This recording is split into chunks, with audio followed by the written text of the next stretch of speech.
रहे हैं हमारी खास पेशकश। आज हम बात करेंगे दीपावली के पावन पर्व की। दीपावली पर किस तरह से पूजन किया जाए, क्या मुहूर्त है, क्या महत्व है दीपावली का, और धनतेरस का क्या महत्व है, रूप चौदस की क्या महिमा है, ये तमाम बातों पर हम चर्चा करेंगे। हमारे साथ खास मेहमान मौजूद हैं, पंडित ओम प्रकाश उपाध्याय जी हमारे साथ हैं। ओम प्रकाश जी, आपका बहुत स्वागत हमारे कार्यक्रम में जी।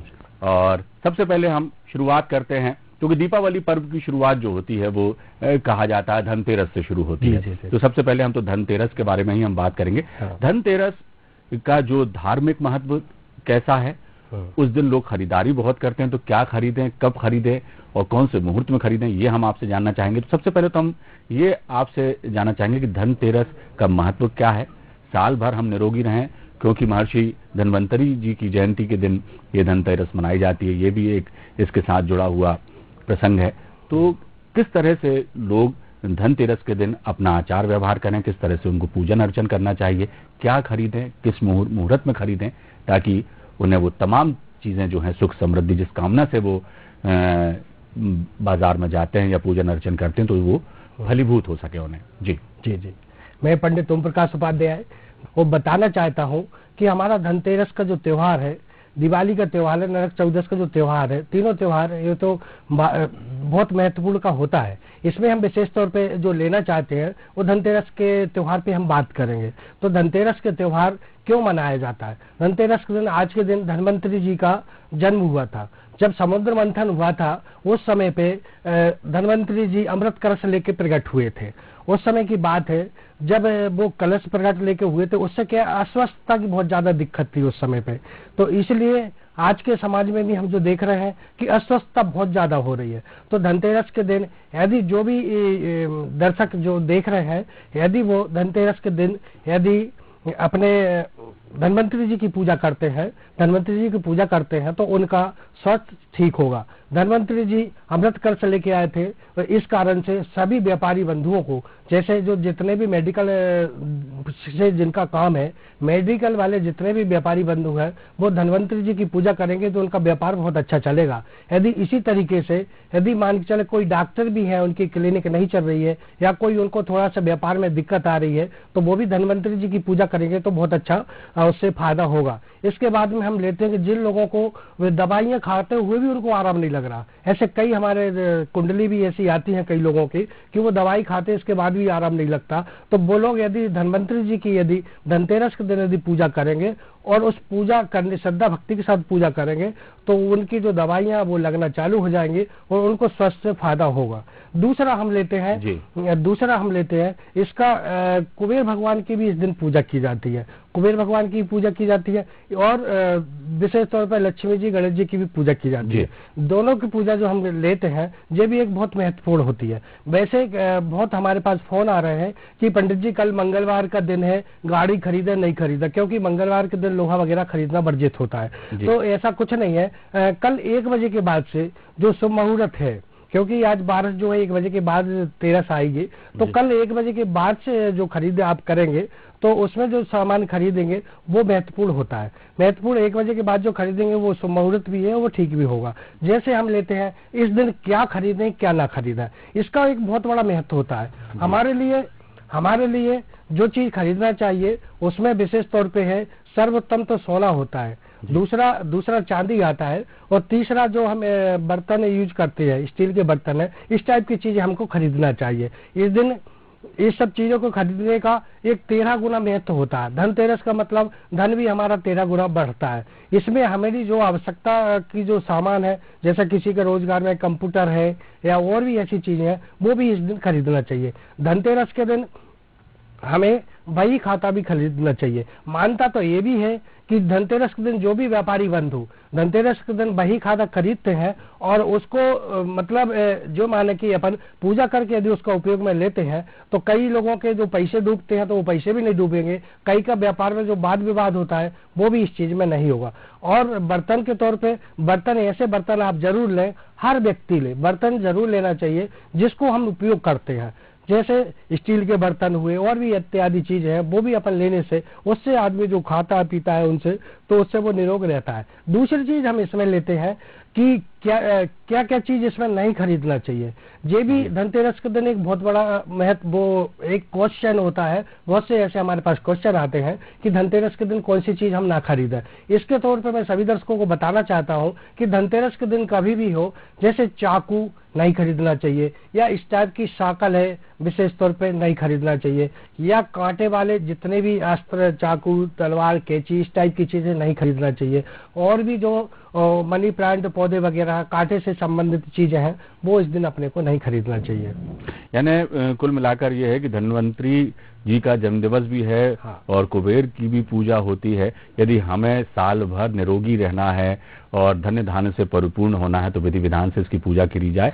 और जो जैसा आपने अभी बताया कि जिन चीजों का इस्तेमाल, सबसे सोना जो है सर्वोत्तम माना गया है, उसके बाद चांदी, उसके बाद बर्तन, इन्हें कुछ ना कुछ खरीदें जरूर, ताकि आपके घर में धन संपदा भी बनी रहे और पूरा जो साल है आपका मंगलमय हो। ये जैसा आपने बताया, पंडित जी बता रहे हैं कि धनतेरस पर इन बातों का ख्याल रखना चाहिए। और क्या चीजें नहीं खरीदना चाहिए वो भी उन्होंने बताया पंडित जी ने, कि चाकू नहीं खरीदना चाहिए, कांटे वाली कोई भी ऐसी चीज नहीं खरीदना चाहिए, हाँ, कैंची वगैरह नहीं खरीदना चाहिए। तो ये यदि इन बातों का ध्यान रखेंगे आप, तो निश्चित तौर पर आप निरोगी भी रहेंगे और धन वैभव से संपन्न भी रहेंगे। एक चीज और बताना चाहूंगा मैं आपको कि क्या है कि सभी की आर्थिक स्थिति एक जैसी नहीं होती है ना। जैसे हमारा कई वर्ग ऐसे भी हैं जो डेली मजदूरी करते हैं और काम में व्यस्त रहते हैं, पैसा नहीं बच पाता है, आर्थिक तंगी भी रहती है।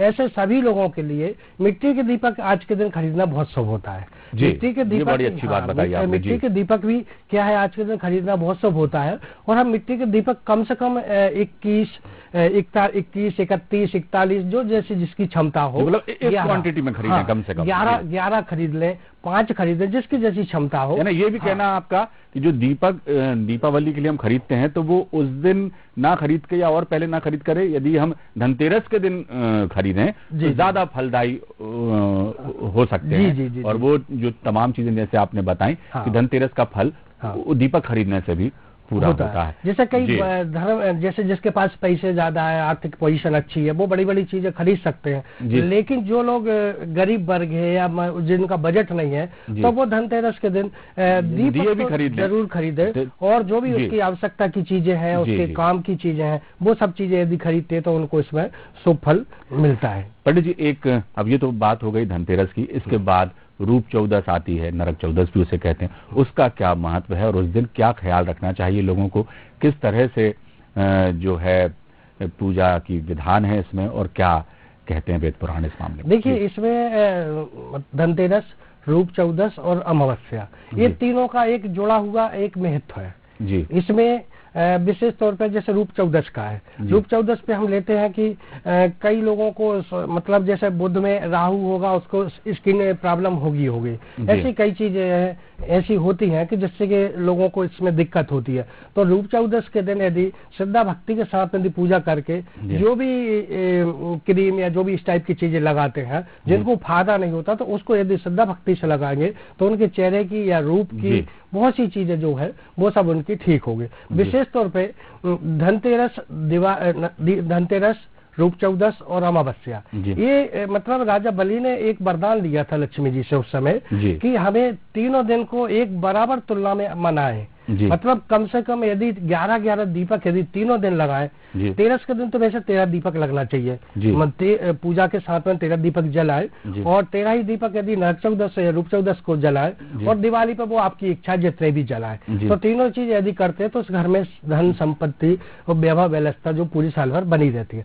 इस दिन में एक चीज बताना चाहूंगा जो कि अक्सर कई घरों में मैंने देखा है, इस दिन कभी भी किसी भी कंडीशन में गृह कलेश नहीं होना चाहिए। यदि आप जिस ऑफिस में काम कर रहे हैं वहां पे भी यदि आपने ऊपर बॉस हैं तो उनसे भी प्यार से बोले, या आपके नीचे भी कोई कर्मचारी है तो उससे प्यार से बोले। धनतेरस के दिन बिल्कुल मतलब खुशी का माहौल जैसे होना चाहिए, घर में भी होना चाहिए, व्यापार में होना चाहिए, परिवार में होना चाहिए। यदि हमारे यहाँ गृह कलेश है, घर में है, परिवार में, समाज में है, तो त्योहार सब फीके पड़ जाते हैं। तो इसमें मैं बताना चाहूंगा कि जो दीपक का जो है मतलब 13 दीपक आपको धनतेरस के दिन प्रज्वलित करना है, और दूसरे दिन आप 11 दीपक दीपक भी आप जला सकते हैं। यदि 13 जलाते हैं तो और अच्छी बात है।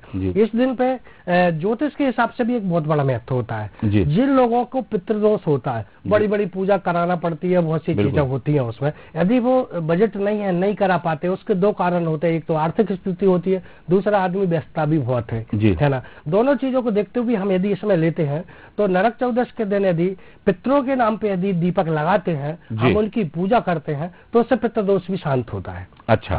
और नरक चौदस के दिन यम महाराज के नाम से एक दीपक लगाना बहुत जरूरी है। इस दीपक को आप उत्तर की दिशा में लगाएं, उत्तर की दिशा में लगाएं और उनसे बस ये बोले कि हमारे पितरों से हमसे जो कुछ गलती हुई है क्षमा याचना मांगे उनसे, मतलब इस टाइप से अपनी भावना को प्रकट करते हुए करें, तो उससे पितरों को शांति मिलेगी। जब पितृ खुश होंगे तो आपका पितृदोष भी दूर होगा। एक दिया अपने पितरों के लिए लगाएं, हाँ, उत्तर दिशा में, और एक दिया यम देवता को लगाएं। नहीं, पितरों को लगाने की आवश्यकता नहीं है, केवल यम देवता को लगाएं। क्योंकि पूरे पितर उन्हीं के वो उसमें रहते हैं संरक्षण में, और जो कष्ट में पितर रहते हैं, तो यदि यम देवता यदि खुश होंगे, आपके परिवार से लगाए वो दीपक, और यदि यम देवता खुश होंगे तो निश्चित तौर पे कि वो अपने पितृ खुश होंगे। जब पितृ खुश होंगे तो वैभव विलासिता, उनका आशीर्वाद हम लोगों को भी अवश्य मिलेगा। ये बड़ी सरल विधि है, और यदि करना चाहें व्यक्ति तो कर सकता है, क्योंकि जैसा आपने बताया कि पितृ दोष दूर कराने के लिए लोग कई जगह जाते भी हैं, और बहुत बड़ा आयोजन वो होता है। कई बार आर्थिक स्थिति लोगों की जो है साथ नहीं देती, तो कभी व्यस्तताएं साथ नहीं देती, ऐसे में पितृदोष की पूजा कई बार लोग नहीं करा पाते हैं। लेकिन जैसा आपने बताया कि नरक चौदस के दिन यदि उत्तर दिशा की ओर यम देवता को ध्यान में रखते हुए एक दिया लगाया जाए तो पितृदोष भी दूर होता है। ये एक बहुत ही कहना चाहिए सरल और साधारण और बहुत ही महत्वपूर्ण उपाय आपने हमें बताया। पंडित जी, बात हो गई धनतेरस की, बात हो गई नरक चौदस की, लेकिन सबसे अहम त्योहार जो हिंदुस्तान में माना जाता है, अयोध्या जब लौटे थे भगवान राम, उस दिन पूरी अयोध्या को दुल्हन की तरह सजाया गया था, और उस दिन से ये दीपावली मनाने की परंपरा हमारे देश में कायम है। दीपावली का जो पर्व है उसका धार्मिक महत्व, उस पे हम जानना चाहेंगे आपसे, और दूसरी बात हम ये जानना चाहेंगे कि